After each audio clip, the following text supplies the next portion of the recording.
تے لیبل تے لاندے نا کہندے نے جی لو قاری صاحب بھی ہن ماشاءاللہ بڑی سیاست کردے پے نے تے سیاست دیاں گلاں کردے نے اسی تے دین دی گل کرنی ہے بھاویں چرایا ہوئے تے تاں وی اسی گل دین دی کران گے تے ہاتھ وچ ساڈے وچ قرآن پاک ہوے گا تے جے قومی اسمبلی ہوے یا صوبائی اسمبلی ہوے اسی پھر بھی یار دیاں گلاں کرنیاں نے ساڈا مقصد ہی ایتھے لبیک یا رسول اللہ دا مقصد ہی ایک ہی ہے بے جتھے بھی ہوے تے یار دے بن کے جیو تے یار دے بن کے جی کے دنیا والے لکھو بھئی یار دی غلامی کرو انہاں غداراں دی غلامی نہ کرو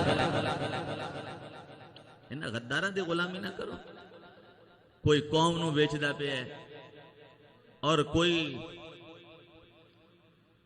میں ایک جگہ تے سیر تے گیا اور انہوں نے میری نشاندہی کی تھی انہوں نے کہا پاکستان دے بڑے عظیم اثاثے نے کچھ بلڈنگاں سان بڑیاں عظیم پرانے وقت دیاں تے انہوں نے کہا جناب اے انہوں نے رین رکھی ہوئی نے یعنی کہ انہوں نے پلج کیتا ہے بینکاں دے وچ غیر ملکیاں دے بینکاں وچ انہوں نے پلج کر کے رکھ دیتا گیا تے قرضہ لے گیا ہن ان دے وچ پاکستانی حکومت دا کوئی عمل دخل نہیں ہے تے ٹنگ نہیں اڑا سکدے تو میں آخیا بھئی انہوں نے ایویں ساڈے بچے نو مقروض کر دیتا حضرت عظیم مقام تے کیوں نہ اسی رل کے اللہ دی بارگاہ وچ پیش کریے یا اللہ انہاں تو ساڈی جان چھڑا دے